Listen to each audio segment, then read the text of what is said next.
¿Cómo pasaron el fin de semana? Bien. Bueno, bien, muy bien, muy emotivo el viaje en el Tren Maya y realmente quedó espectacular este último tramo. Hicimos 6 horas de Palenque a Chetumal. Pensamos que, bueno, nos habían dicho que iban a ser más de 7 horas, pero no. Se hicieron 6 horas y ya faltan algunas cuestiones menores, pero ya está listo todo el recorrido. Ahora lo ponemos en un ratito. Bueno, hoy nos informa Mario Delgado de los avances de la beca Rita Cetina para todas y todos los estudiantes de secundaria pública. Está Citlali Hernández también, secretaria de las Mujeres, para informarnos, y lo vamos a firmar, el decreto de todas las leyes secundarias relacionadas con la incorporación de la igualdad sustantiva en la Constitución de la República.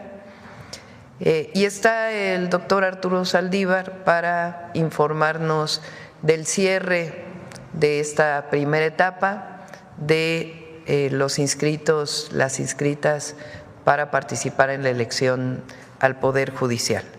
Y vamos a iniciar con quiénes quieren los precios de Iván Escalante, así que vamos rápido, breves, concisos y precisos. Adelante, Iván.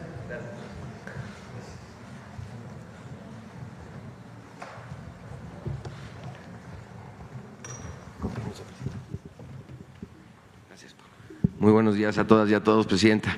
Con su permiso, ¿quiénes quieren los precios? Adelante, por favor. Iniciamos directamente con el precio de la tortilla de tortillería. Por instrucción de la Presidenta se continúa el monitoreo. Encontramos el kilogramo promedio 23 pesos con 5 centavos.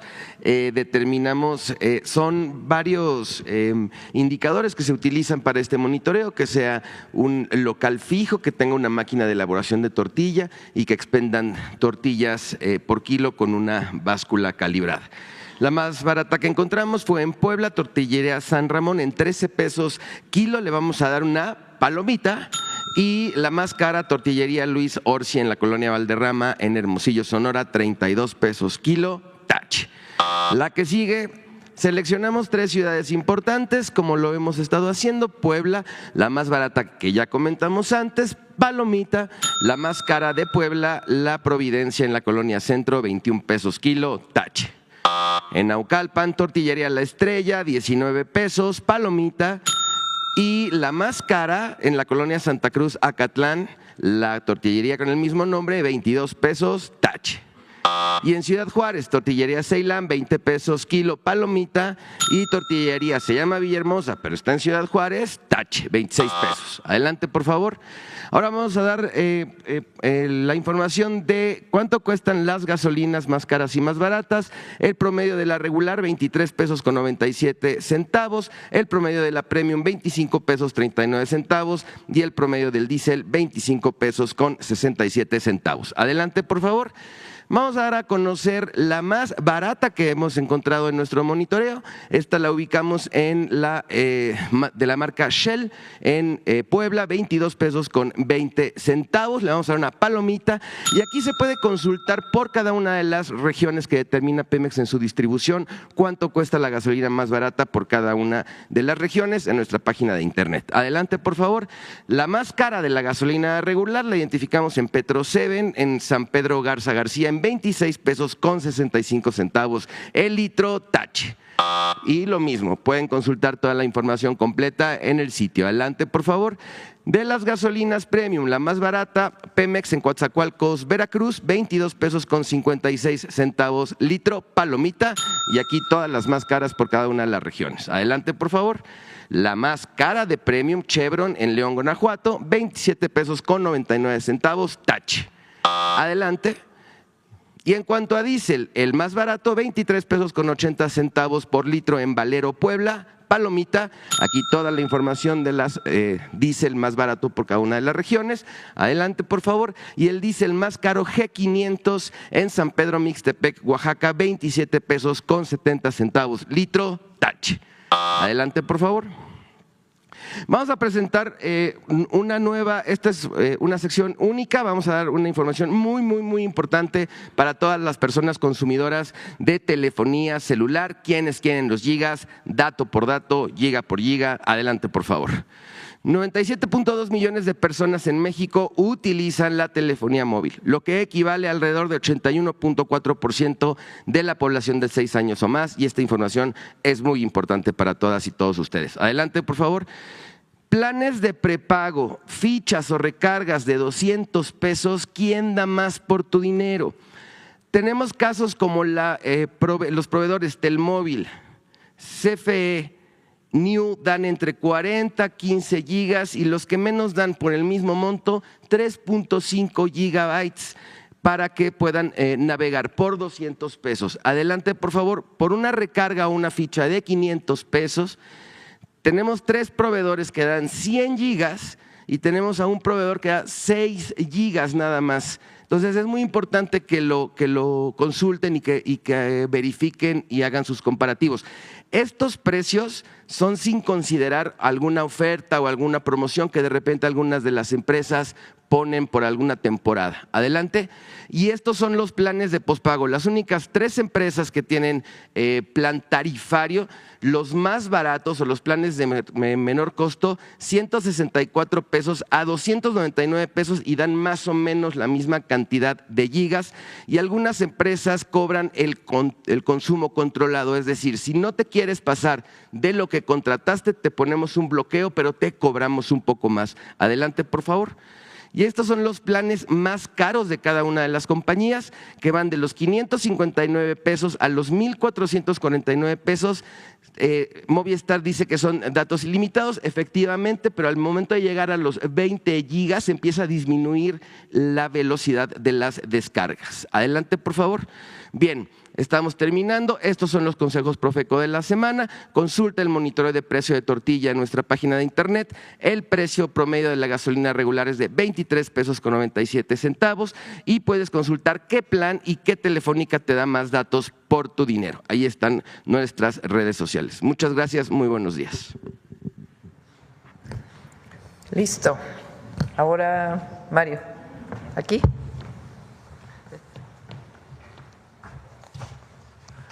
Muy bien, buenos días a todas. Con su permiso, Presidenta, vamos a informar sobre los avances de la beca universal de educación básica. Rita Cetina, esta estrategia que tiene la Presidenta de la República para que nadie se quede sin la posibilidad de ejercer su derecho a la educación. Bueno, las asambleas informativas que realizamos fueron 35,155 con 4,035,000 padres, madres y tutores asistentes. A la fecha llevamos ya en el registro en internet, y le agradecemos a todos los padres, madres de familia que han estado muy atentos, 4,896,958. El cierre lo estamos planeando para este miércoles, que es el día que terminan clases en el sistema educativo, aunque va a estar abierto por si a alguien se le pasó registrarse, lo podrá hacer. Vamos a dejar de hacer asambleas porque los servidores de la educación, que les envío un saludo y agradecimiento a quienes han hecho posible este extraordinario esfuerzo, a partir del 19 y lo que resta del año, se van a dedicar a organizar las tarjetas que ya nos entregó el Banco del Bienestar, para que a partir del 20 de enero podamos iniciar la estrategia de entrega en asambleas nuevamente en las secundarias. Vamos a regresar, vamos a tener otras actividades también paralelas que nos ha pedido la Presidenta de la República en estas asambleas con los padres de familia en las secundarias. Aprovecho de una vez para informar sobre la beca universal en media superior, las Benito Juárez. También vamos a ir a las preparatorias, es una nueva estrategia del 10 al 21 de febrero y el registro se abre del 10 al 28 también en línea para los nuevos becarios, para los nuevos jóvenes que ingresaron a media superior en este ciclo escolar que arrancó en agosto pasado. Y por último, los jóvenes y las y los jóvenes que están en educación superior, jóvenes escribiendo el futuro, el registro para los nuevos será del 17 al 28 de febrero. Decir también que aquellos que se rezaguen en la Rita Cetina, a la hora de ir a las asambleas en las secundarias, si a alguien se le pasó a inscribirse, bueno, ahí lo vamos a inscribir y le vamos a dar su beca, que nadie se quede sin tener su beca. Esa es la encomienda que nos ha dado la presidenta. Aprovecho para desearle lo mejor en este fin de año a toda la comunidad educativa, a los maestros, a las maestras, a los padres, madres, tutores de familia, a los administrativos de las escuelas y, por supuesto, a los alumnos y las alumnas. Muchas gracias. Mario, si no se registran. Si a alguien se le pasa el registro a la hora de ir a la asamblea en la secundaria, al entregar las tarjetas a partir del 20 de enero, pues ahí lo vamos a registrar. De todos modos, se cierra este 18 porque los servidores de la educación ya no pueden andar en asambleas porque tienen que organizar las tarjetas para las entregas. Pero que no se preocupen, si no lograron inscribirse, a la hora de ir a la secundaria, ahí los vamos a inscribir y ahí les vamos a dar su beca. Que nadie se quede, como usted nos lo indicó, presidenta, sin la beca Rita Cetina, que es ejercer el derecho a la educación. Gracias. Citla.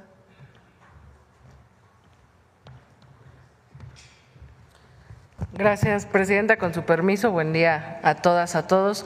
Como hemos informado en los distintos espacios en esta mañanera, la presidenta de la República presentó una serie de reformas, son las primeras que presenta y dan cuenta del compromiso con las mujeres de México. Ya se aprobaron, como le hemos informado, todas las reformas constitucionales, que son el marco que le da vida a estas nuevas reformas que también ya fueron aprobadas. Que me permito presentarlas de manera muy rápida. Reiterar, son en materia de igualdad sustantiva, que juzgadores y personas que se dedican a la seguridad pública tengan perspectiva de género.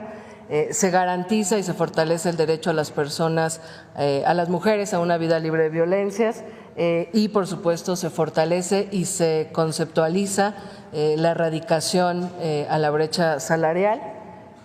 Siguiente.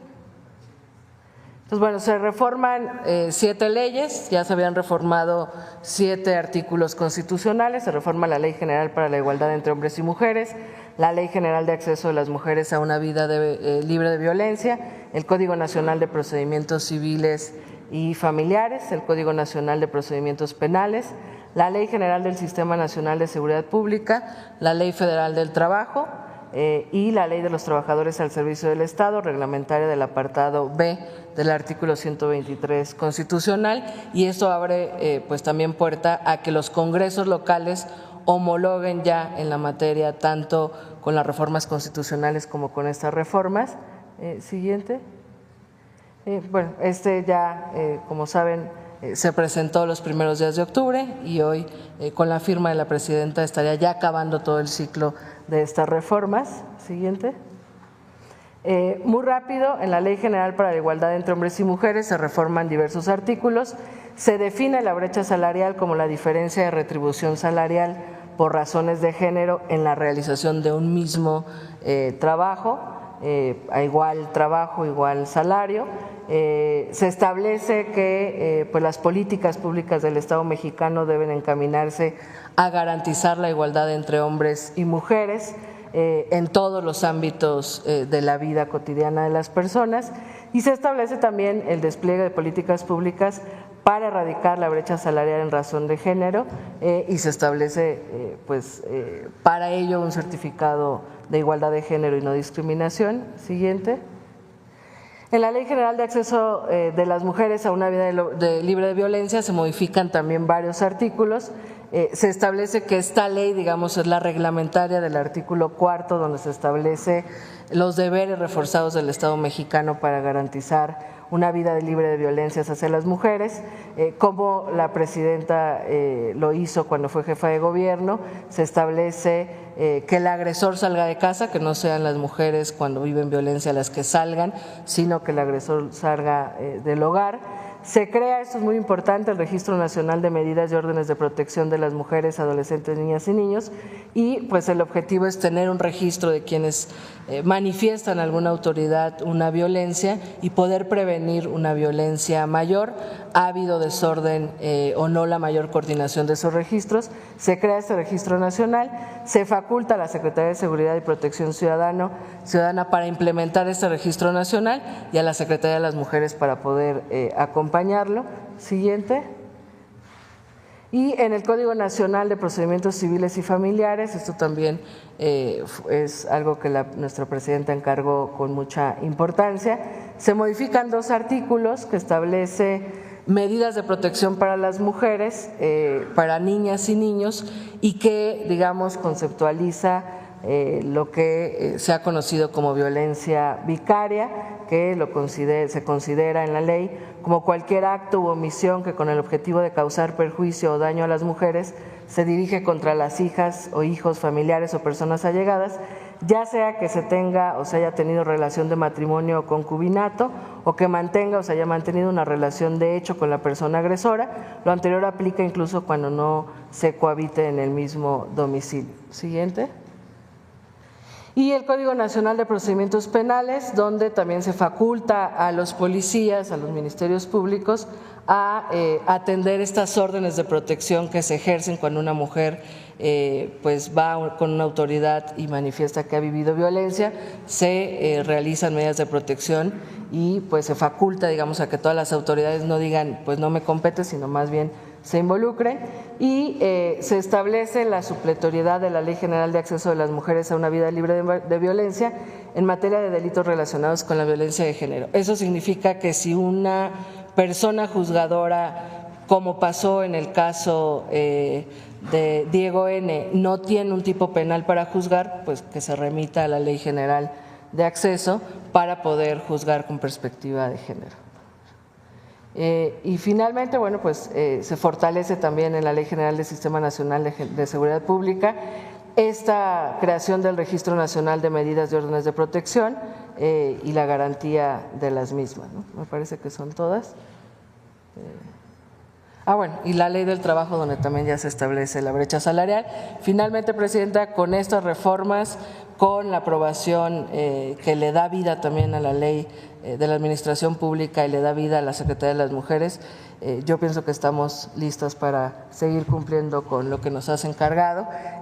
No reiterar que ya hemos estado al pendiente de distintos casos de violencia y de promoción de la igualdad, y con este marco constitucional toca a los estados también legislar en la materia, y seguiremos con lo que nos has encargado para proteger y defender a las mujeres. Les cuento. Gracias.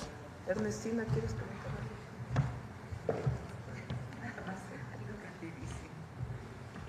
Gracias, presidenta. Con su permiso, buenos días.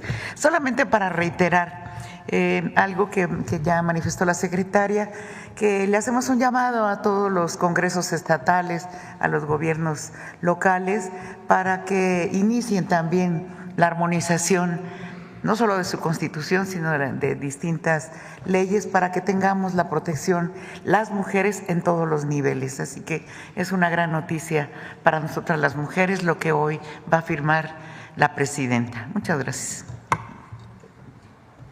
Ahora sí, ministro.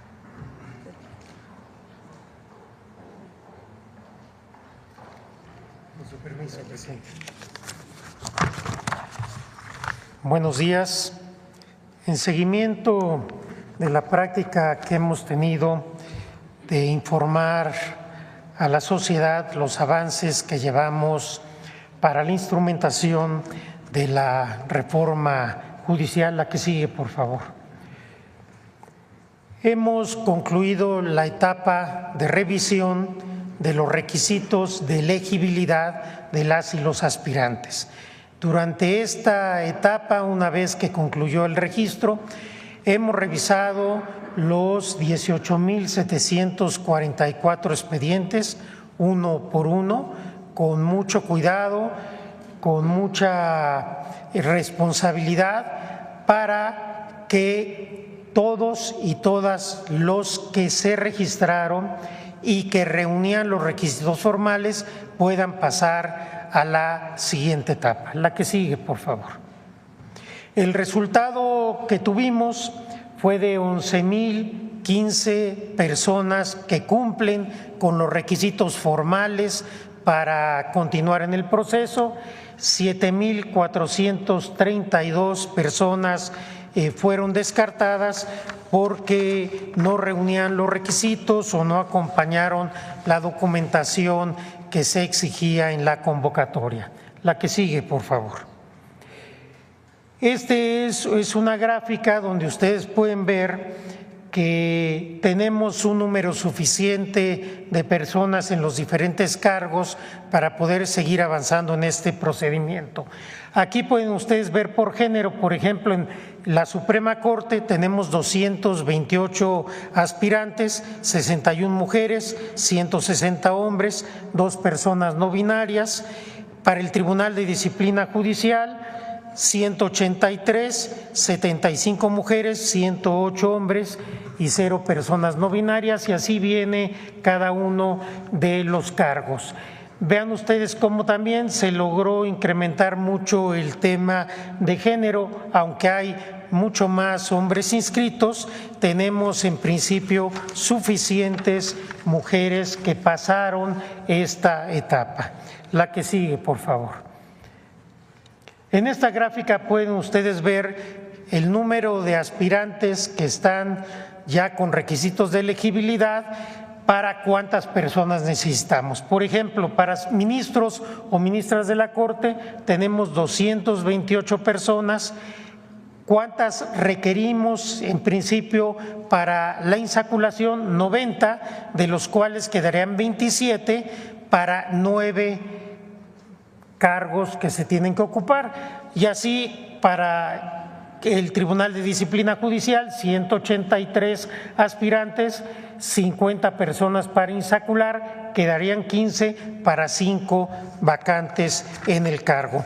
Es muy importante establecer que en esta etapa no quiere decir que todo aquel o aquella que hayan tenido los requisitos de elegibilidad son aptos para poder estar en la lista de los 90 y ser insaculados.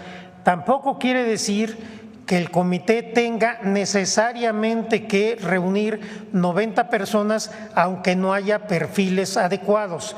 Una cosa es la cuestión formal y ahora es la cuestión sustantiva. La que sigue, por favor.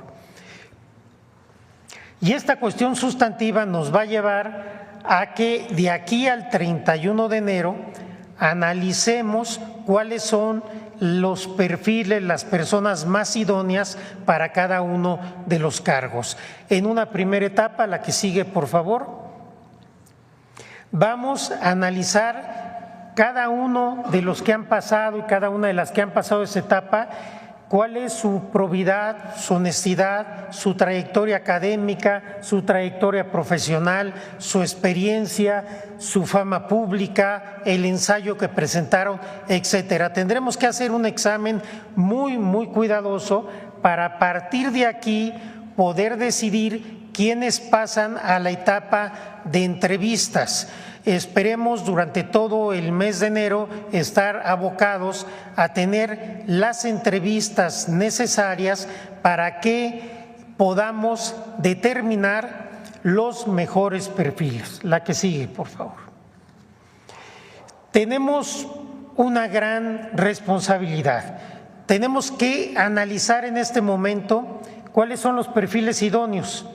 Este listado, como ustedes saben, se depurará una vez que pasen las entrevistas en una insaculación para que la titular del Poder Ejecutivo pueda hacer llegar la lista que ella apruebe al Senado de la República. La que sigue, por favor. Estamos trabajando con mucha intensidad. Los integrantes y las integrantes del Comité de Evaluación del Poder Ejecutivo estamos conscientes de lo que se juega en este proceso electoral de personas juzgadoras. Tenemos un compromiso para arribar a un poder judicial diferente, más cercano, más humano, con mayor sensibilidad social, más honesto y que no esté comprometido con las élites económicas o con los poderes fácticos, sino con la justicia y con el pueblo de México. Nos estamos tomando esta labor con una absoluta seriedad porque sabemos lo que implica. La presidenta ha dicho que la reforma judicial es una de las reformas más transformadoras en la historia de México y así es. Nos estamos jugando en esta etapa donde vamos a analizar los perfiles idóneos, el futuro y el éxito de esta reforma. Afortunadamente tuvimos registros en abundancia, tenemos también un número muy importante de personas que han cumplido los requisitos formales. Ahora nos toca analizar y esperemos que tengamos también personas suficientes con los perfiles idóneos para los cargos que tenemos que desempeñar. La que sigue. ¿Ya? Bueno, la que sigue era el agradecimiento. Quiero agradecer a la presidenta una vez más, a la presidenta Claudia Sheinbaum, todo el apoyo para este comité, para que podamos estar funcionando como lo hemos hecho. También agradecer a la secretaria de Gobernación, Rosicela Rodríguez, su apoyo ha sido fundamental, de Pepe Merino, de la Agencia de Transformación Digital, que ha sido fundamental para que nuestros sistemas tecnológicos funcionen y estar en tiempo y forma entregando los resultados, y obviamente a la consejera jurídica Ernestina Godoy, quien siempre ha estado muy cerca de nuestros trabajos. Muchas gracias, tengan confianza de que seguiremos trabajando con responsabilidad, con seriedad, para cumplirle al pueblo de México en esta encomienda tan trascendente. Muchas gracias. Gracias, presidenta.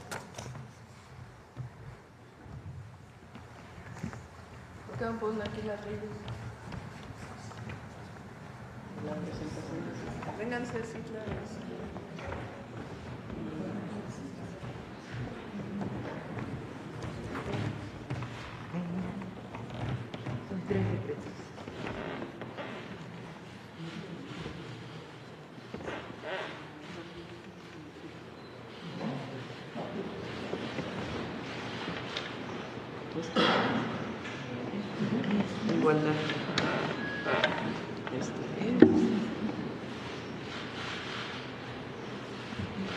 Igualdad y una vida libre.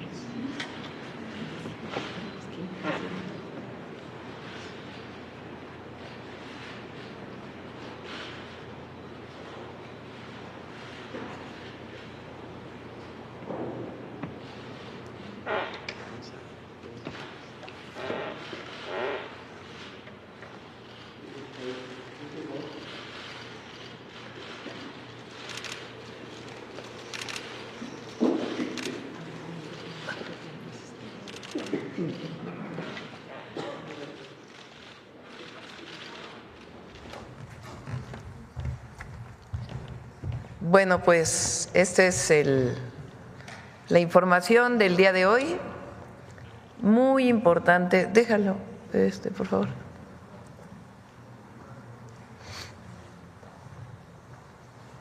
Son 4 ejes muy importantes de estas leyes secundarias que protegen y fortalecen a las niñas y los niños y a las mujeres en nuestro país. Fortalecen sus derechos. Hoy las mujeres en México tienen un marco jurídico que las respalda y ahora pues nos toca que todo esto sea una realidad en México y que en los estados se adhieran a estas grandes reformas de protección a las mujeres. Igualdad sustantiva, perspectiva de género, derecho de las mujeres a una vida libre de violencias y erradicación de la brecha salarial por razones de género. Si una mujer no tiene el mismo salario que un compañero de trabajo, un colega que realizan la misma tarea, la misma función, puede ir a las instancias de la Secretaría del Trabajo, que hoy está legislado para que pueda ganar exactamente lo mismo. De igual forma, para proteger a las mujeres frente a cualquier tipo de violencias, hoy hay una legislación que las protege y tenemos que fortalecer ahora a las fiscalías y a las policías para que esto sea una realidad. Pero en las leyes hoy están protegidas las mujeres en México. Quizá somos uno de los países con mayor avance en la legislación de protección y derechos de las mujeres. Pues esto es muy importante. Igual la beca Rita Cetina ya cerró, inicia la entrega de las tarjetas el próximo año. Quien no se haya inscrito, no se preocupe, ya se va a poder inscribir el próximo año, pero iniciamos asambleas para la entrega de tarjetas y la beca universal de todos los adolescentes, de niñas y niños, será una realidad en el 2025. Y finalmente el tema de la reforma al Poder Judicial. Entramos ya a la siguiente etapa de selección de candidatos y candidatas para participar en la reforma, en la elección de jueces, juezas, magistrados, magistradas, ministros y ministras.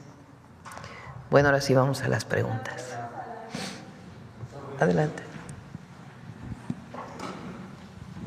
Gracias, Presidenta. Muy buenos días a todas, a todos y a todes. Presidenta, ¿cómo se va a garantizar esta parte de la brecha salarial?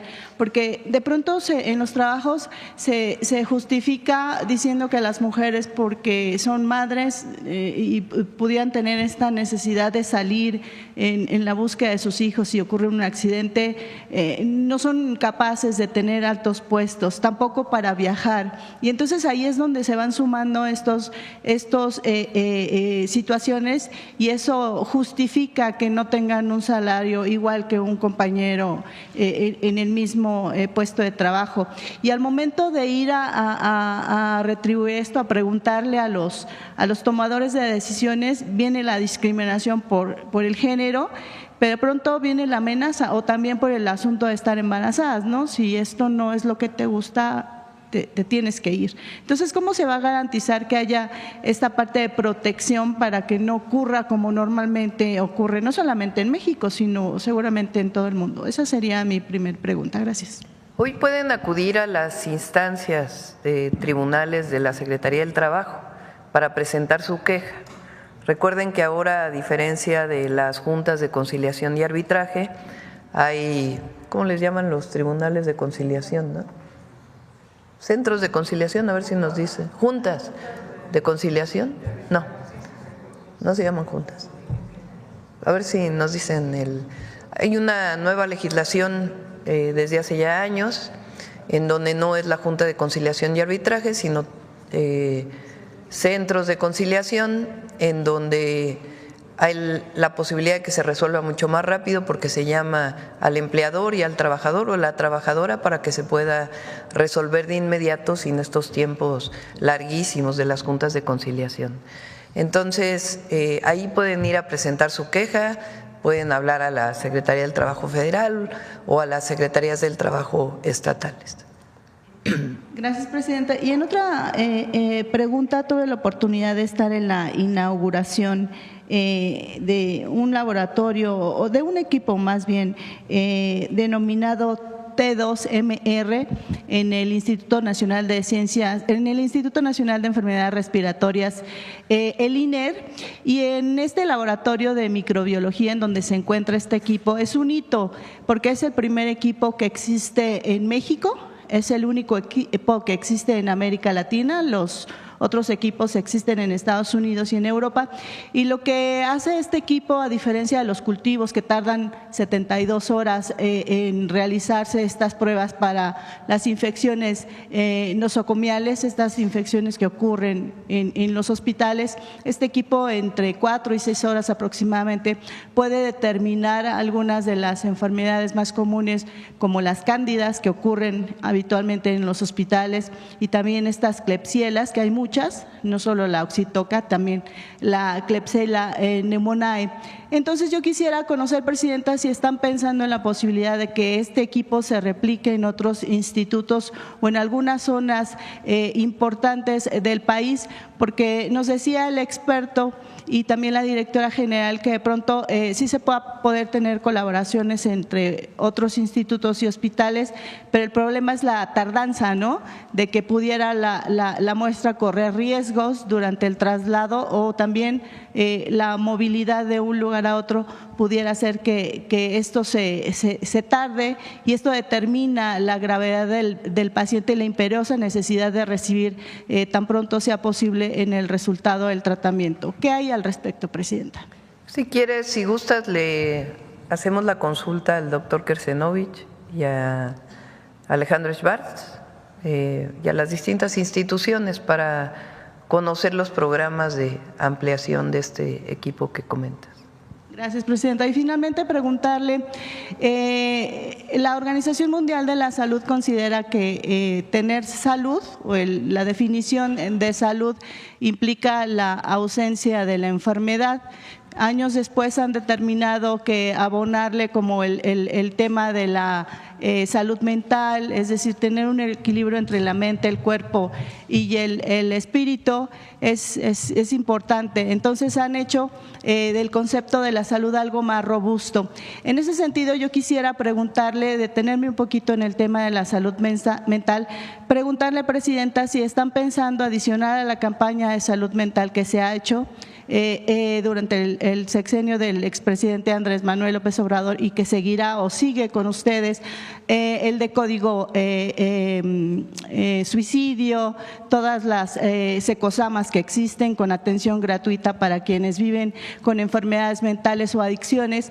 Yo quisiera saber si están pensando en hacer algún tipo de campaña para eliminar la discriminación que sufren las personas que viven con una enfermedad mental, para también ayudarle a todas estas personas a que también tienen derechos, también tienen necesidad de laborar y que no sean discriminadas por esto, que no haya estigmas al que vive con salud mental, porque estamos acostumbrados a pensar que si alguien se duele, se adolece de la cabeza o del estómago, es completamente normal, pero ¿qué pasa cuando la mente enferma? Entonces son estigmatizados, señalizados y no tienen derechos, y a veces los corren de los trabajos por esto o simplemente ya no cuentan socialmente. Entonces, ¿qué puede haber al respecto? Si estarían pensando, si sería bueno, perdón el atrevimiento, para estas personas, y también pensar en el bullying. Desafortunadamente México ocupa uno de los primeros lugares en América Latina en el bullying. Entonces, no sé si sería recomendable que a la par de estas campañas pudiera sumarse algo al respecto.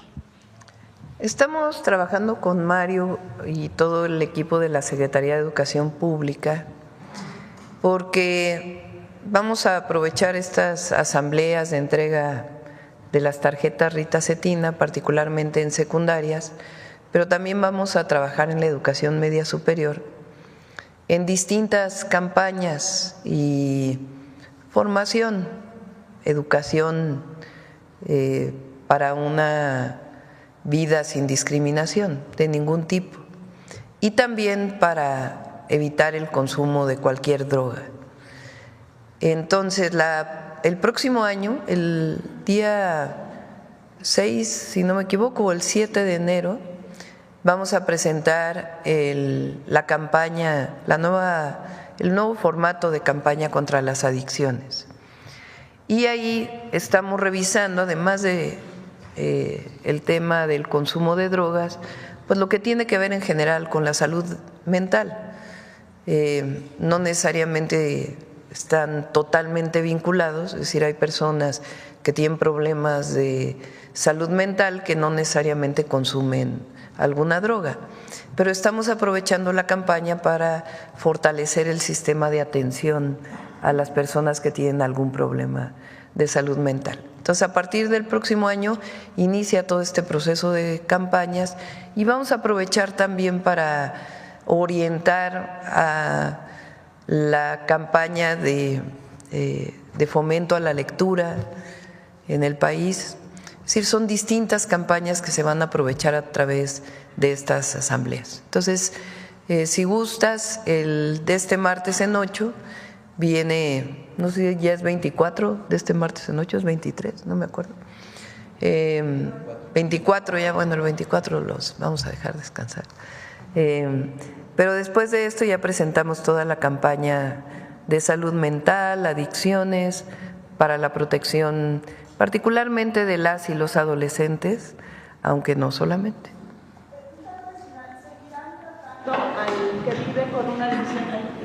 Seguirán tratando al que vive con una adicción como un enfermo y no en esta parte que antes se malintencionaba y se pensaba que el que vive con una adicción es igual a un delincuente. Y con el presidente Andrés Manuel López Obrador se hizo este cambio de paradigmas muy importante y se le dio el lugar que merece. El que vive con una adicción es un enfermo, no es un delincuente. Sí, así es. Pero la orientación es al no consumo. Hay campañas que tienen que ver solo con la información de lo que produce una droga y nosotros coincidimos en que tiene que ser una orientación a que se viva sin drogas, que es lo que nos orienta a una vida feliz y no a una vida de dependencia o de incremento de adicciones, porque hay quien piensa que una droga no es tan dañina, pero se ha demostrado, y particularmente ahora en Estados Unidos, que la apertura de una droga te lleva a otras drogas. Eso que en algún momento se pensaba que no era así, hoy está demostrado que sí es. Entonces la orientación de la campaña es a no consumir. Por acá. Gracias, presidente. Arturo Páramo, Grupo Imagen. Un comentario, por favor, acerca de cómo hay 36 personas aspirantes a participar en este proceso de selección para definir quiénes participarán en la elección al Poder Judicial. Hay al menos 36 que se inscribieron tanto en las listas que se dieron a conocer por parte del Comité del Poder Ejecutivo y también en las listas que elaboró el Poder Judicial. ¿Es válido esto? Usted nos comentaba hace unos días que iba a esperar a este momento para poder dar una opinión acerca de esta gente que está buscando en las dos listas. Y también un comentario si nos puede hacer acerca de cómo el Poder Legislativo pues no ha dado a conocer todavía sus listas. No hay nada en ni la Constitución ni en los procedimientos que indique que no se deberían de haber inscrito a las tres listas. Es decir, pueden salir seleccionados o seleccionadas en los tres poderes. Y bueno, el Poder Legislativo pues tiene ya que publicar sus listas. Habíamos comentado hace unos días, bueno, usted había comentado acerca del nepotismo. ¿Esto no llevaría a esta práctica en caso de que prosperen estos nombres de esas personas? ¿No se caería en esa práctica que se quiere desterrar del Poder Judicial? Digamos que hay algo distinto si la persona participa en una elección a que si es nombrada por la supuesta carrera judicial. De todas maneras, mi opinión personal es que no deben participar familiares. Pero bueno, la selección depende de estas tres comisiones, la del Legislativo, la del Ejecutivo y la del Judicial. Hasta ahora lo que se revisó es que cumplan con lo que dice la Constitución, el 8 de promedio, el 9 de promedio, que tengan cartas de recomendación, que su título esté registrado en la Dirección General de Profesiones, que tengan su ensayo, es decir, que todos los requisitos que están planteados en la Constitución se cumplan. Ahora ya inicia el procedimiento para hacer una revisión de cada uno de los que se inscribieron y a partir de ahí pues ya la definición final de quienes participarían en la selección al azar para poder participar finalmente en la elección ya por el pueblo. Segunda pregunta, Presidenta. Publicamos hoy en el periódico Excelsior una nota acerca de cómo el 60% de los trabajadores no han recibido el pago del aguinaldo. ¿Habría alguna sanción para empresas o simplemente un llamado para que se cumpla con esta obligación empresarial? Sí, no sé de dónde obtuvieron esta información. De la encuesta de ENOE se publica el número de gente que sí lo ha recibido y también la gente que no tiene todavía este pago. Bueno, pues hay que ver la encuesta del ENOE de qué periodo es, pero de todas maneras hay que hacer un llamado porque es un derecho de las y los trabajadores recibir su aguinaldo y en caso de que no sea así, también que se presente la queja para que haya las sanciones correspondientes. Y por último, ¿qué reporte le dieron en la reunión del Gabinete de Seguridad sobre el asesinato de este empresario vinícola en Guanajuato y de un alcalde en San Luis Potosí? ¿Qué avances habría que se puedan reportar? Sí, se está en contacto con las fiscalías estatales, en un caso en Jalisco y en otro en San Luis Potosí. Y el día de mañana es el informe de seguridad y ahí nos podrán informar con más detalle. Pero están en las investigaciones. Acá. Buenos días a todas y todos. Decían que en esta etapa se va a jugar el éxito y el futuro de la reforma al Poder Judicial, evaluando la honestidad, la probidad y también la fama de los aspirantes. ¿De qué manera se va a evaluar esto que dicen probidad, honestidad y la fama de los aspirantes, Presidenta? No sé si quiera contestarme.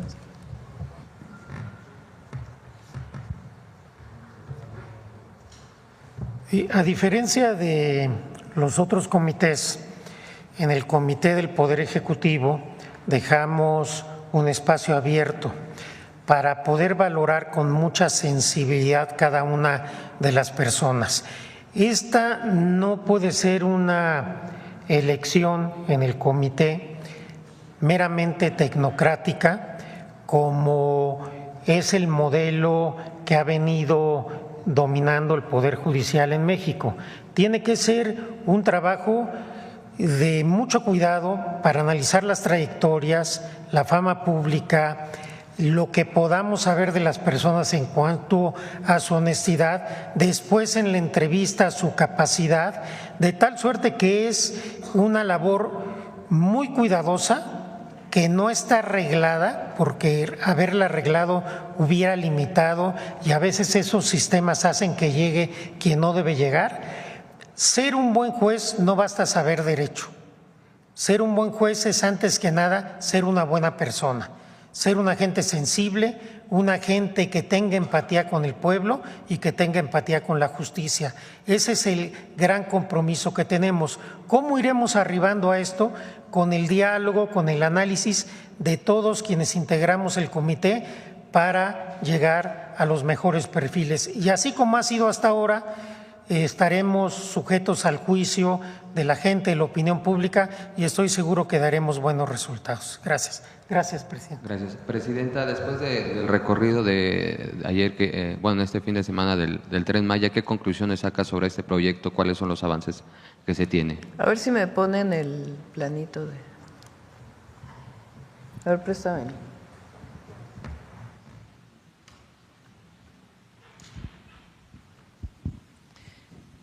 Ya uno puede comprar su boleto para poder hacer todo el recorrido. Evidentemente la idea es que uno, si llega, digamos, a Cancún,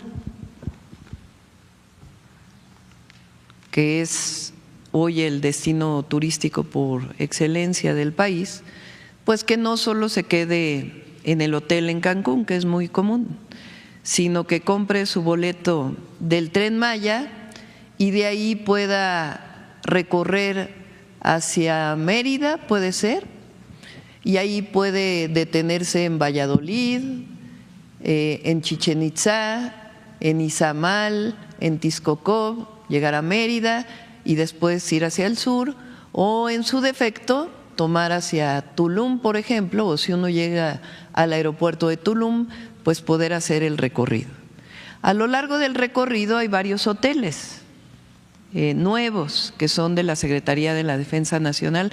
A ver si ahorita nos ponen alguno de los hoteles, que son, la verdad, algo excepcional. Y puede uno pues apreciar tanto las bellezas naturales como los distintos sitios arqueológicos de la gran civilización maya.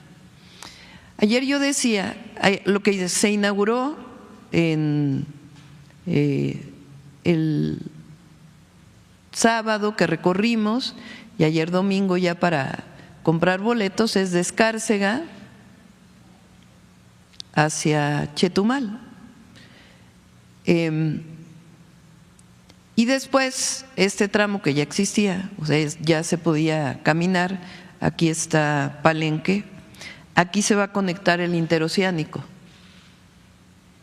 Entonces, aquí se conecta el interoceánico, vamos a empezar a construir el próximo año toda la infraestructura que se requiere para tren de carga y tiene que consolidarse también el tren de pasajeros porque van a ir llegando nuevos trenes, así está planteado desde el principio, y algunas otras adecuaciones, pero hoy ya funciona todo el recorrido por la península. El día de ayer, a ver si tienen alguna foto de algún hotel.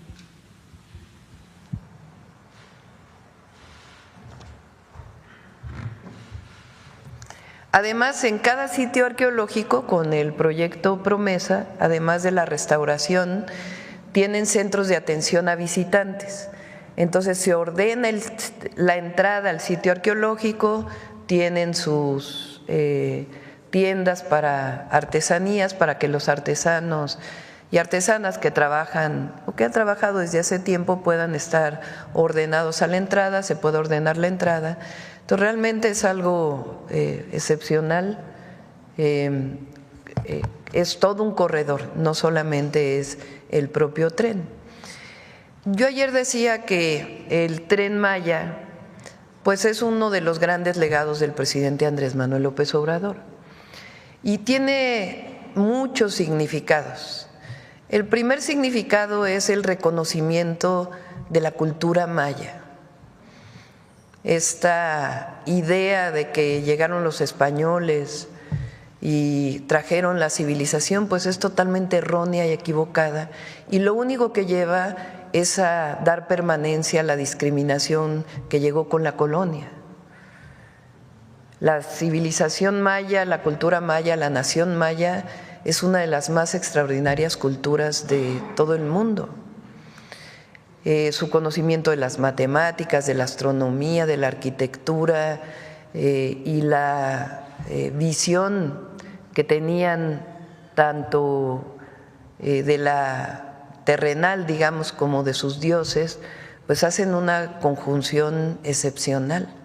Y eso es lo que se muestra a los mexicanos y a las mexicanas y al mundo entero. Por eso yo decía que además de de que se muestra la riqueza cultural de México, que somos potencia cultural, se vincula con los mayas y las mayas o con la cultura maya de hoy.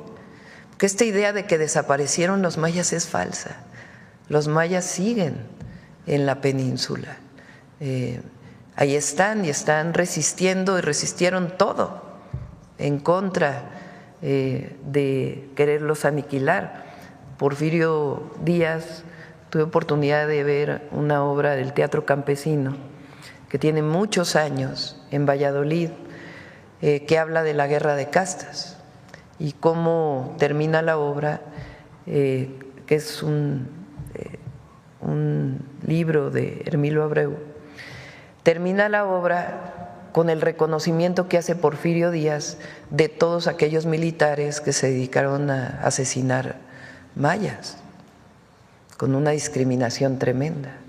Entonces el Tren Maya nos vincula los mayas de antes y los mayas de ahora en esta visión integral, y por lo mismo es un clamor en contra de la discriminación. Y además con el Tren Maya se decretaron más de 1 millón de hectáreas de áreas naturales protegidas, muestra la ingeniería mexicana y muestra el trabajo de las y los trabajadores de la construcción en México, que son únicos en el mundo. Ningún lugar del mundo se hizo una obra de este tamaño en 4 años. Porque son 4 años realmente, los primeros 2 años en realidad llegó la pandemia y estuvieron en la planeación. Entonces es un gran símbolo el Tren Maya de la Cuarta Transformación y de la riqueza natural, cultural y de esta transformación que está viviendo nuestro país. Y además esta idea de que el Tren Maya está vacío es falso. Va muchísima gente.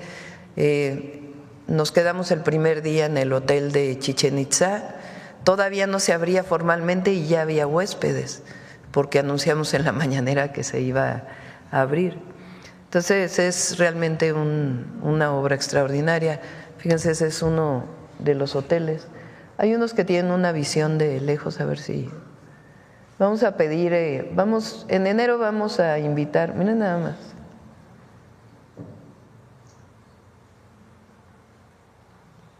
Es algo realmente extraordinario y se vincula con la llegada por Mexicana de Aviación a Chetumal y a Tulum. Entonces es un proyecto integral que además da progreso con justicia al sureste de México. Entonces los invito a que vayan al Tren Maya, es una experiencia muy especial. Gracias. Preguntarle, Presidenta, el presidente de Colombia, Gustavo Petro, está en México, preguntarle… ¿cuándo se va a reunir? ¿Qué temas se estaría abordando con el presidente? ¿De qué se va a tratar este encuentro? Nos vamos a reunir en un ratito y yo creo que mañana informamos de qué trató la reunión. Y ya por último, preguntarle, antes de la precampaña de la presidencia hubo una gira que se llamó La Esperanza nos une. En esa gira usted hizo un llamado a la unidad después de que recibió el bastón de mando de la Cuarta Transformación y se logró avanzar hasta la elección del 2 de junio. Sin embargo, esa unidad que se llegó a ver en ese proceso electoral pues parece que no se está dando en los primeros meses de su mandato, y lo digo por esta situación que se ha dado con el senador Adán Augusto y el diputado Ricardo Monreal, que tienen una disputa prácticamente por el tema de dinero. ¿Qué llamado le haría y qué conclusiones, cuál es el saldo que está sacando de esta disputa que está viviendo entre estos dos líderes de las bancadas morenistas? Ellos tienen claro lo que significa el movimiento y la transformación. Y este malentendido, digamos, que tuvieron, pues tiene que resolverse. Y pues no puede ser un tema de recursos el que lleve a una discusión. Entonces, pero se va a resolver. Hay unidad en el movimiento.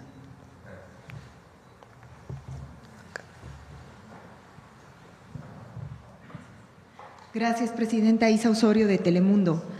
Además del asesinato del alcalde de un municipio de San Luis Potosí y el empresario de Guanajuato, el estado más violento del país, ya van 5.559 homicidios, de acuerdo con el reporte diario de homicidios dolosos que hace el equipo interdisciplinario de Sedena, Marina y la Fiscalía.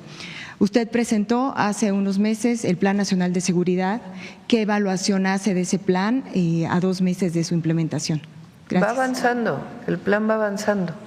El día de mañana es el informe de seguridad, informamos cada 15 días de los resultados. La estrategia de seguridad consta de 4 ejes: atención a las causas, que siempre va a ser nuestra máxima, de que la paz y la seguridad son fruto de la justicia. Y además de los programas de bienestar, de mejorar el nivel de vida de las y los mexicanos con el salario y otras acciones, además del programa Jóvenes Construyendo el Futuro, de las becas, de la ampliación de los programas de bienestar, que hoy la mayoría ya son derechos en la Constitución. Significa también un programa que vamos a presentar el día de mañana de construcción de paz en los territorios, que está a cargo de la Secretaria de Gobernación y la Subsecretaria de Prevención del Delito de la Secretaría de Seguridad Ciudadana como de seguridad y protección ciudadana. Entonces es atención a las causas. El segundo es más y mejor Guardia Nacional, el fortalecimiento de la Guardia Nacional, y pedimos recientemente en los estados que asuman esta estrategia para que a su vez consoliden a las policías estatales con mejores salarios, mejores condiciones de trabajo y al mismo tiempo la capacitación, formación y que no haya este vínculo que todavía queda en algunos lugares de delincuencia y seguridad en las policías estatales. Y después entraríamos a las municipales. Después viene la inteligencia y la investigación. Ya se aprobó la constitucionalidad de la reforma al 21 constitucional y vamos a presentar en enero la ley del sistema de seguridad pública, del sistema de inteligencia e investigación para la seguridad pública y también algunas modificaciones a la ley de seguridad. Y además estamos fortaleciendo pues todas las capacidades de inteligencia y investigación del Estado mexicano para la seguridad pública. Y finalmente la coordinación, que estamos trabajando en ello. Ya se han dado resultados en algunos lugares y vamos a seguir dando resultados en la atención a las causas y en disminuir la impunidad en México, que ese es el objetivo. Entonces, vamos a seguir trabajando. He dicho que no es un asunto de un día, pero que si lo hacemos con constancia, mucha honestidad y coordinación permanente, van a haber resultados en la disminución de los delitos. ¿Quién más?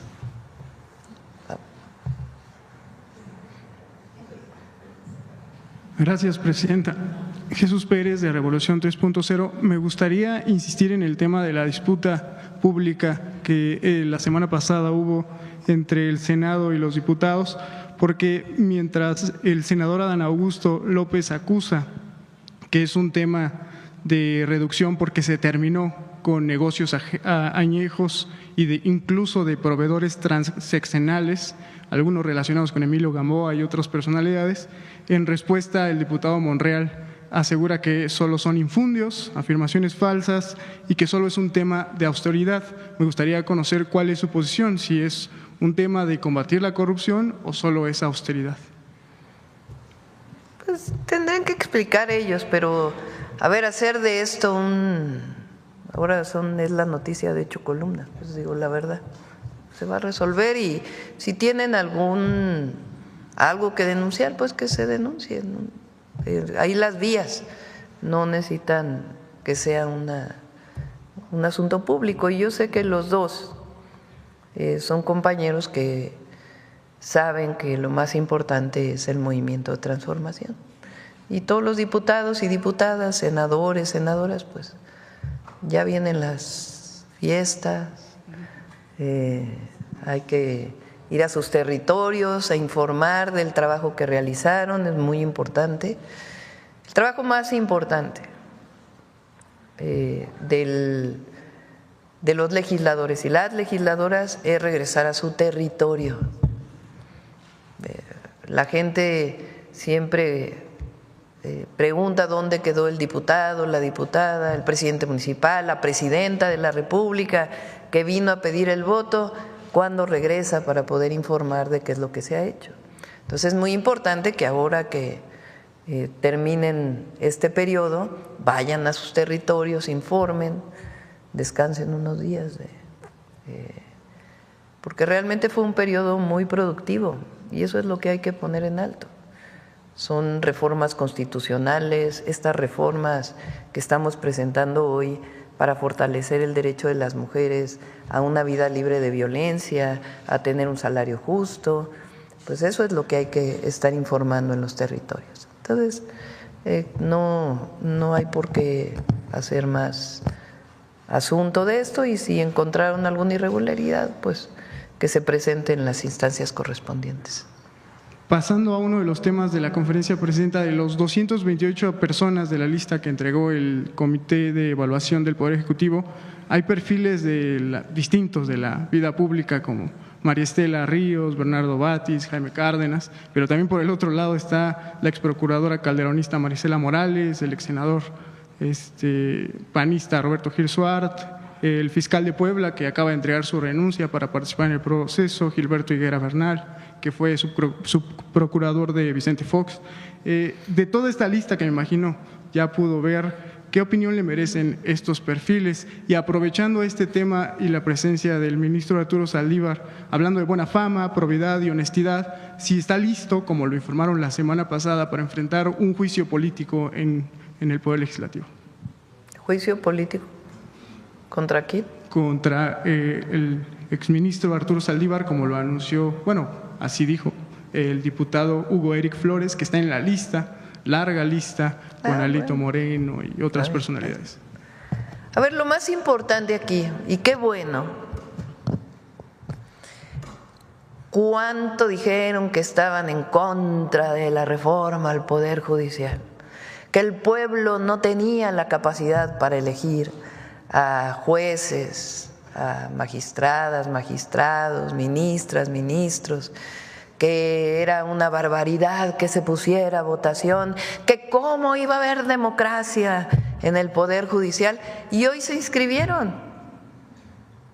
¡Qué bueno! Ahora, ¿quién va a decidir? El pueblo. Siempre lo dijimos, con el pueblo todo, sin el pueblo nada. Entonces el pueblo va a decidir quiénes son los que deben representar al pueblo de México en el Poder Judicial para que haya justicia en el país y dejar atrás el régimen de corrupción y privilegios que todavía prevalecía o prevalece en el Poder Judicial. Entonces, lo más importante aquí es que ya se aceptó y están participando. Ahora, pues, el INE tiene que decir en su momento cómo va a ser la elección, porque pues hay muchos candidatos y candidatas que vienen a la elección. Recuerden que en el caso de la Corte se vota por todos o todas, las y los 9. En el caso del Tribunal de Justicia, ¿cómo se llama?, de Disciplina Judicial, se vota por 3. En el caso de las 2 carteras que faltan de la Sala Superior del Tribunal Electoral, se vota por 2. Y ya en el caso de magistrados, magistradas, jueces y jueces, se vota por juezas y jueces, se vota por 5 hombres y 5 mujeres, pero la lista es de 1000 y se vota por circuito judicial. Entonces el INE tiene que en su momento explicar cómo vamos a votar todas y todos para la elección al Poder Judicial. Entonces está yendo, está muy bien, y ya que el pueblo decida quiénes son los que van a representar al pueblo de México en el Poder Judicial. Ellos tienen desde hace tiempo este esquema, no lo tienen para todos y para todas. México es quien más avanzado está en ello. Y bueno, pues ellos ya tienen su proceso desde hace tiempo. Y en un último tema, el próximo 1 de enero entra en función, después de un largo proceso legislativo de convertir el Instituto de las Mujeres en Secretaría de Estado, en la Secretaría de Estado, en un sexenio que seguramente se va a caracterizar por la perspectiva de género. ¿Está listo todo? ¿Están preparadas? Igual escuchar a la secretaria al respecto. ¿Sí? ¿Quieres comentar algo, Citla? Está lista, Citla. Es un buen equipo el que se está conformando en la Secretaría de las Mujeres, obviamente coordinado por Citlali, que es una compañera de primera y además que conoce el tema. y tiene mucho reconocimiento de distintos grupos de mujeres, de feministas también en el país. Y vamos a iniciar el próximo año con la cartilla de derechos de las mujeres. Entonces ya lo vamos a presentar para que se muestre esta cartilla que todas las mujeres tienen que tener ya. Esto está en la Constitución, esto está en la ley. ¿Cómo hacemos para que estos derechos sean válidos? Que todas las mujeres sepan cuáles son sus derechos y que sepan cómo validarlos y construir redes solidarias a lo largo de todo el país. Adelante. Gracias, Presidenta. Buenos días, Rocío Jardines, de W Radio y Teleurban. Presidenta, nos comenta esto que está ocurriendo con los coordinadores de la bancada de Morena en las dos cámaras. Sin embargo, pues se están sumando otras voces, han salido pues a tratar como de tomar partido, algunos ya llamando al respeto, y también hubo un llamado incluso de Alfonso Ramírez Cuellar, vicecoordinador de Morena, que está planteando una reforma al Congreso precisamente para que exista fortalecer la fiscalización de los fondos, dice él. Sin embargo, ¿usted considera que realmente se necesite eso o que realmente a lo mejor usted necesite hacer un llamado a que también haya esta cabeza fría que se necesita en las cámaras? Pueblo, pueblo, pueblo, que nunca se les olvide quién los eligió. Nunca. Su responsabilidad es con el pueblo, no con los otros diputados o diputadas. Por eso mi llamado a nuestros compañeros del movimiento es: regresen a sus territorios, no permanezcan tanto tiempo ahí en la Cámara. Digo, tienen la función de legislar, pero váyanse al territorio, ahí van a escuchar realmente las necesidades del pueblo.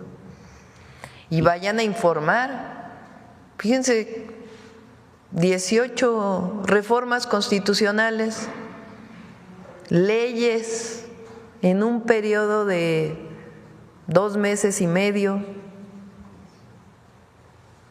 Entonces hay que ir a informar a la gente, que se conozca qué fue lo que se legisló, que el pueblo esté cerca de sus diputados, diputadas, que ellos estén cerca del pueblo. Eso es lo más importante. Así no decía cuando estaba en la Secretaría de Medio Ambiente y me tocó también coordinar la construcción del segundo piso. Ya ven que está este dicho que dice: se sube en un ladrillo y se marea. Hay que estar siempre a ras de suelo para nunca marearse. Pero decía un policía que era el jefe de tránsito, fue el jefe de tránsito muchísimos años, y cuando nos quedamos noches enteras ahí en la construcción del segundo piso, pues platicábamos mucho con mucha gente y él estaba a cargo de desviar el tránsito y demás. Y me dijo un día: no, doctora, no se suben a un ladrillo, se suben al papel de su nombramiento y se marean.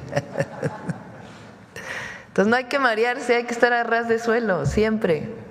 Y lo más importante es estar cerca de la gente, siempre. No hace falta reforma en el Congreso, presidente. Pues ya que ellos lo decidan, pues, pero realmente lo importante aquí son las reformas que pasaron, informarle a la gente, regresar a su territorio. Algunos vienen de listas plurinominales, pero también pertenecen a un territorio. Entonces regresen a informar, a trabajar, a escuchar a la gente, cuáles son las preocupaciones, las necesidades, y así pues se van a liberar de cualquier mal pensamiento. Gracias, presidenta. También saber su opinión y saber si usted tiene información. Hay un caso que estamos dando seguimiento en W Radio por unas explosiones en tuberías de gas en Tamaulipas, donde la única proveedora es la empresa Engie, una empresa que es francesa. y que bueno, hay denuncias en este estado de que al parecer existe complicidad entre el gobierno estatal con esta empresa porque no se ha atendido a las personas afectadas. Fue un caso que incluso tocó el presidente Andrés Manuel López Obrador. Empezaba a darse un acercamiento con las familias, sin embargo se detuvo, presidenta. Las familias pues siguen gastando en su tratamiento físico. Tenemos el caso que le estamos dando mucho seguimiento, es Atalia Martínez y su familia, que bueno, ya lleva muchísimas operaciones debido precisamente a las consecuencias de estas explosiones. Bueno, saber si ustedes van o si ya tienen información al respecto, si van a darle algún seguimiento. Las explosiones han sido diversas. En 2022, en 2023, recientemente también hubo otra explosión. ¿Y qué hará su gobierno, presidenta, para evitar este tipo de corrupción? Gracias, presidenta. Bueno, no lo catalogo como corrupción. Habría que ver exactamente qué pasó. Es muy sensible Américo Villarreal. Entonces vamos a pedirle a Rosa Isela y la Comisión de Víctimas que pueda ver exactamente qué pasó y siempre atender a las familias. ¿Hasta ahorita no le han dado información? No tengo información, pero lo revisamos. Antes de que vaya a acabar la conferencia, porque es importante, ha estado en los medios y se envió una reforma a la ley del Infonavit. Va a venir Octavio Romero el miércoles. Mañana es información del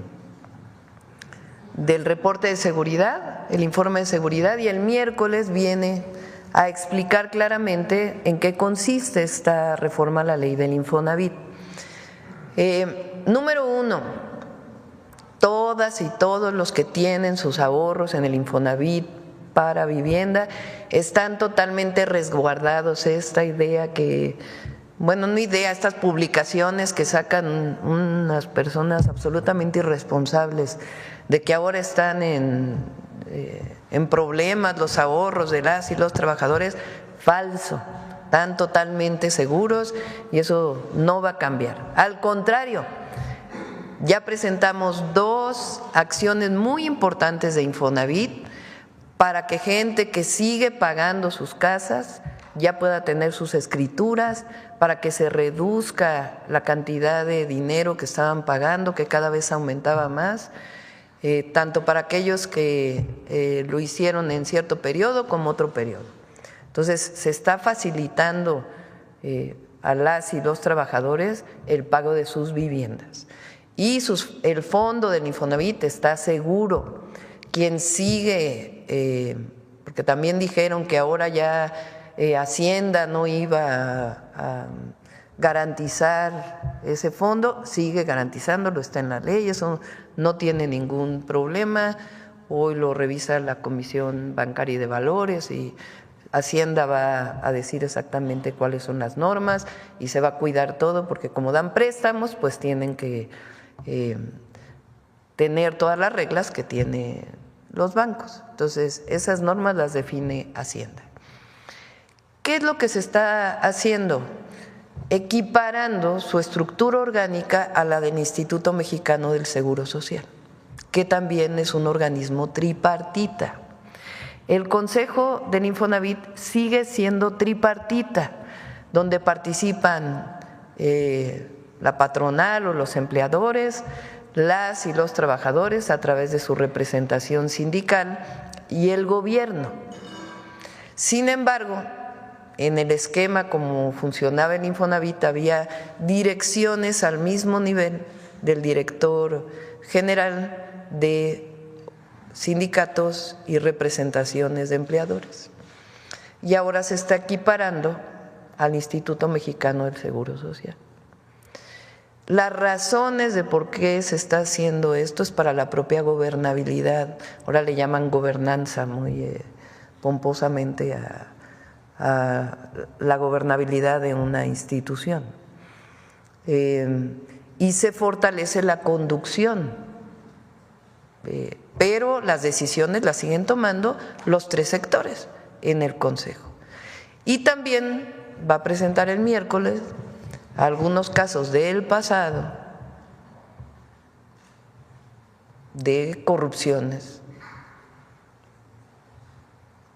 que hubo en su momento en el Infonavit, producto de esta estructura. Ahora ya nada más ves adelanto. La representación patronal que existe hoy y la de los sindicatos gana casi 2 veces lo que gana la presidenta de la República. No, están, sí, pues entre otras cosas, pues no sé, hay que ver por qué están en contra. Entonces el miércoles lo va a presentar Octavio, tiene lógica, tiene sentido, es racional, se fortalece la institución, sigue siendo tripartita, eso no va a cambiar, pero ayuda a la gobernanza de la institución y también pues al fortalecimiento, y se equipara al Instituto Mexicano del Seguro Social, y los ahorros están totalmente seguros y la Secretaría de Hacienda va a seguir vigilando el funcionamiento de esos ahorros, eso no va a cambiar. Lo aprobó senadores y ya pues están pidiendo que se explique claramente qué es lo que tiene, y pues va a haber su periodo de explicación sin ningún problema, pero es una legislación que va a ayudar al Infonavit.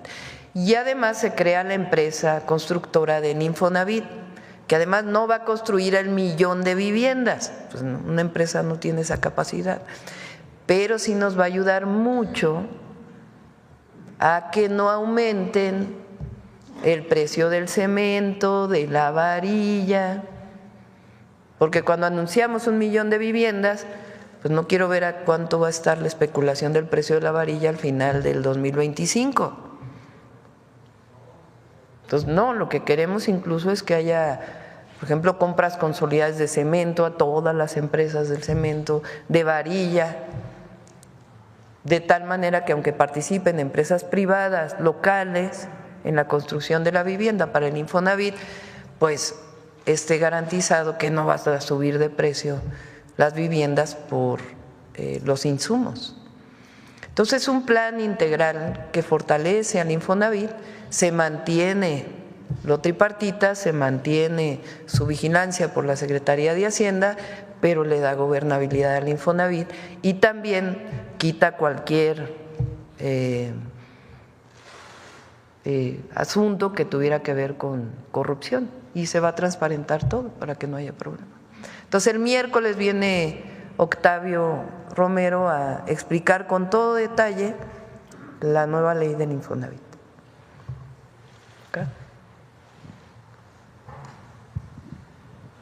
Buenos días, Presidenta. Jonathan Lozada, Máxima FM de Chiapas. Y regresando un poquito al tema de la gira del fin de semana en Chiapas, en Quintana Roo y en Yucatán. De Chiapas a Quintana Roo se trasladó en el tren con los gobernadores, y le quería preguntarle qué platicaron en ese camino, qué instrucciones se dieron, si escribieron instrucciones o de qué pues fue aprovechamos para trabajar bastante en esas horas. Estuvieron presentes varios compañeros del gabinete y también los gobernadores, las empresas constructoras, y aprovechamos para, cada 15 días le damos seguimiento al Tren Maya, ahí donde se quedó la construcción con el presidente López Obrador. Cada 15 días nos hemos reunido para darle seguimiento, pero ahí aprovechamos para darle seguimiento también a las obras.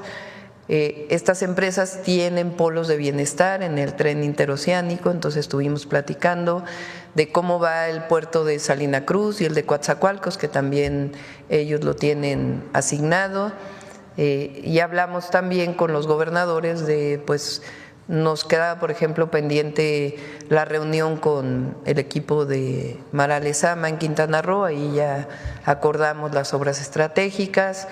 Hablamos con Javier May ya nos habíamos reunido con él, pero tenemos un proyecto conjunto de vivienda, ahí hay una parte de vivienda rural y también de apoyo para la producción de ganado con crédito a la palabra, y algunos otros temas importantes. Ahí va a haber una carretera que vamos a hacer de Campeche a Tabasco. Hablamos también con Eduardo Ramírez, que lo habíamos visto en Chiapas, pero todavía estaba Rutilio, entonces no habíamos tenido oportunidad de hablar de los proyectos estratégicos. Él quiere hacer pues esta carretera que tiene muchísimos años buscando que se haga, y él pues ya ha llegado a acuerdos con las comunidades que va pues que atraviesa el estado, en fin, otros proyectos importantes. Entonces aprovechamos las 6 horas ahí para trabajar. Gracias, presidenta. Y con respecto a eso, bueno, el viaje, la visita, pues estuvo llena de símbolos, de celebración, de fiestas, símbolos por lo que mencionó, celebración por lo que implica desarrollo, restitución de derechos, respeto a la naturaleza. Y a manera de reflexión comento esto: hacia el año 700 después de Cristo ocurrió una catástrofe. Muchos sitios arqueológicos en el área maya fueron abandonados debido a un cambio climático global, a la deforestación, a la alta sobrepoblación y a conflictos sociales y políticos en medio de una gran sequía. Lo comento de manera de reflexión porque de alguna manera la historia se repite y hay elementos que coinciden mucho con lo que vivimos actualmente. Entre estas ciudades abandonadas está Palenque, patrimonio de la humanidad por la UNESCO y que hoy tiene pues un nuevo florecimiento, lo vemos de esa manera. El Tren Maya, de hecho, y la construcción del Parque Ecoturístico La Selva, pues son ejemplos de que las comunidades pues no se encuentran olvidadas. La historia en ese sentido nos da la oportunidad de ver al pasado como un laboratorio donde podemos analizar, comprender e incluso encauzar el devenir histórico hacia nuevos horizontes más amigables con el medio ambiente, por ejemplo. La naturaleza, considero, no es algo ajeno a la cultura, va de la mano y se interconecta con ella. Me pregunto en este sentido, a propósito del Parque de la Ceiba, ¿cuántas historias y generaciones de hombres y mujeres e infancias vieron pasar y caminar las ceibas en el área maya? Vale la pena mencionar, por ejemplo, que la ceiba, este árbol sagrado de la cultura maya, árbol de la vida, alcanza a vivir hasta 500 años aproximadamente. Y quiero obsequiarle un libro, presidenta, que publicó recientemente el Instituto Nacional de Antropología e Historia. Lo escribió mi hermano Josué Lozada, que usted lo conoció en Chiapas. Un día le regaló un jade, por cierto. Él es doctor en arqueología. Se llama Arte Rupestre en la Casa de los Dioses, Paisaje y Peregrinaciones de las Lagunas de Metzabac. Y me parece muy interesante porque, bueno, los diálogos que yo he tenido con mi hermano, que además estoy muy interesado en el tema, este es el libro, él retrata, si me permite, presidenta. Muchas gracias. Gracias. Si me permite, presidenta, normalmente la historia de lo que se ha hecho con relación a los estudios de las comunidades prehispánicas están muy enfocadas en las élites, ¿no? En los religiosos, en cómo se enterraban a los antiguos gobernantes, pero poco se ha escrito con relación a la gente, al pueblo, a la gente común, y hay coincidencia con lo que pasa en este momento histórico de México, ¿no? El atender y ver al pueblo y a su gente. Este libro recoge esa parte, estos estudios de las inscripciones rupestres, que de alguna manera, me lo decía mi hermano, es como si hoy en día viéramos los periódicos, la televisión y las redes sociales, esos elementos rupestres que están ahí. Y me parece pues que es importante y fundamental que la cultura maya esté puesta y esté siendo puesta nuevamente en el centro también de la reivindicación de las culturas pues de México. Y preguntarle en este sentido, con relación a las repatriaciones, que fueron muchas las que se hicieron en el sexenio anterior y que se continúan haciendo, tengo entendido, ¿cómo continúa la política pública en función de estos pues, elementos mexicanos, prehispánicos, que están fuera del país? ¿Seguirán trayéndose sí, vamos a continuar. Justo hablábamos con Diego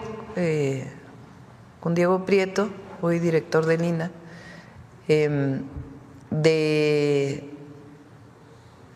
qué área se va a dedicar justamente a esto. Estamos planteando que el próximo año es muy importante, Primero, esta idea de que las culturas, las civilizaciones son de antes y que por alguna razón se abandonaron todos los sitios arqueológicos y que ahora ya no hay, o sea, solo es el pasado, pues es falsa. Por supuesto que la llegada de los españoles, y repito, por eso el perdón, lo que trajo pues fue mucha muerte, violenta la mayoría, y la otra, aunque fue también violenta, por muchas enfermedades que no se conocían en el continente americano, o lo que después llamamos el continente americano, y que lo trajeron desde Europa. Entonces la muerte de la población en lo que hoy llamamos México, pues fue tremenda, violenta y por enfermedades. Pero la cultura maya, la cultura mexica, la tenemos hoy. Por eso hablamos de años de resistencia, 500 años de resistencia. Entonces, sí hay una ruptura provocada por esta invasión violenta, pero eso no quiere decir que haya terminado. Sin la cultura maya de hoy nunca se hubiera podido describir la escritura maya. Es una historia muy importante de cómo participaron los mayas de hoy, porque ellos hablan maya. Entonces, y de todas las culturas y pueblos indígenas o pueblos originarios de nuestro país.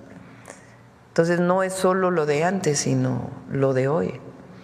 Eso en primer lugar. En segundo lugar, justamente para poder fortalecer el segundo constitucional, que lo que dice es los pueblos originarios tienen derechos, porque son las culturas originarias y tienen derechos sobre la tierra.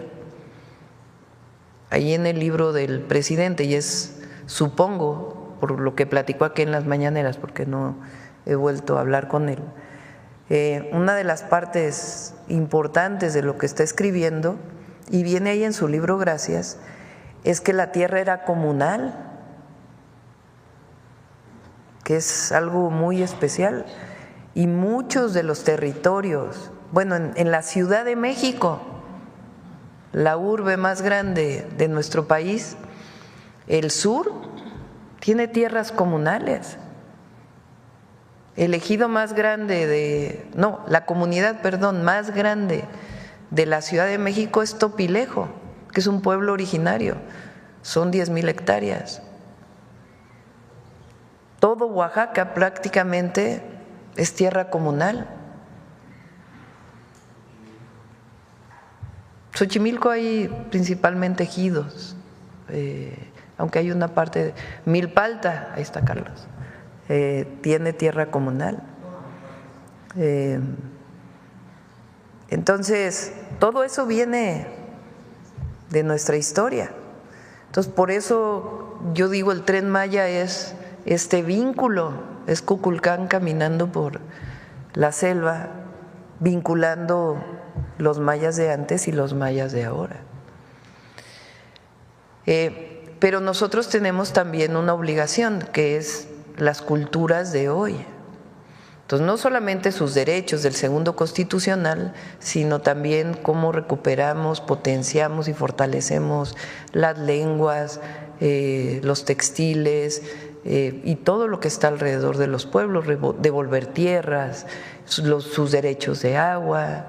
Entonces, a todo eso nos vamos a dedicar también ahora. Y para eso queremos juntar en una sola institución lo que hoy está dividido, FONART, culturas populares, lenguas indígenas, que sea parte de una sola institución, así como el INAH se dedica al estudio previo, también pues que haya una institución que se dedique a la recuperación cultural o el rescate cultural o la vivencia cultural para todos los mexicanos y mexicanas de los pueblos originarios de hoy. Entonces, eso es lo segundo. Y lo tercero es la recuperación, seguir recuperando todas las piezas que están en muchos países del mundo. Ojalá España entrara a esto, ¿verdad? De regresar a México, pues muchas de las piezas que en algún momento se llevaron. Entonces, por eso digo que el Tren Maya pues es un simbolismo de todo esto, en particular para los mayas. El gobernador Eduardo Ramírez anunció justamente en este evento que, como lo mencionaba usted, ya son 28, 29 comunidades con las que ha dialogado para la construcción de esta carretera Palenque Ocosingo-San Cristóbal. Y es parte del segundo constitucional. Quería preguntarle también con relación a los demás estados del sureste. Ahora anunciaba usted la posibilidad de una vía más. ¿Qué dicen los gobernadores al respecto, el reporte que le han dado de estas pláticas con comunidades indígenas? Bueno, ahora es obligatorio. Sí. Esta carretera de Palenque a San Cristóbal, pues tiene muchos años queriéndose hacer, pero pues tienen que participar las comunidades. Y Eduardo, el gobernador, lo que ha planteado es que no solo participen con su asamblea diciendo sí, sí estoy de acuerdo, sino que participen en la administración de la carretera. Esa es, digamos, la novedad. No sé si ya dije algo que Eduardo no había dicho, pero en eso estamos trabajando para que pueda desarrollarse la carretera y depende pues de las comunidades, de que en efecto estén de acuerdo en que la carretera se lleve a cabo. Y él pues tiene mucho conocimiento de su estado y ya ha ido avanzando en muchas asambleas que tienen que aprobarlo y al mismo tiempo quiere hacer una consulta indígena y popular para poder conocer qué es lo que piensan las y los chiapanecos y particularmente quienes viven en este recorrido de la carretera. Bueno, ya cerramos porque ya son 9:20. A las 10. Vamos a cerrar con un especial del humanismo mexicano. Un 12 de diciembre de 1979 se produce un hecho fundamental en la recuperación de la castigada democracia en México. Se forma el Frente Nacional contra la Represión. Cerca de 50 organizaciones se reúnen en un clima político en el cual hay cientos de casos de desapariciones, asesinatos y torturas por motivos políticos. Originado en el Comité Eureka, estas organizaciones que conduce de una manera muy beligerante Rosario Ibarra de Piedra, va a convertirse en el centro focal señalando con el dedo índice caso tras caso, tras caso, tras caso de violaciones monstruosas a los derechos humanos. Doña Rosario está personalmente involucrada por la desaparición de su hijo Jesús, pero las familias, los supervivientes, ponen sobre la mesa algo clave, que es cómo puedes pensar en una democracia donde está operando un aparato policíaco, político, represivo, militar, sin límites, para la destrucción, el asesinato, el secuestro.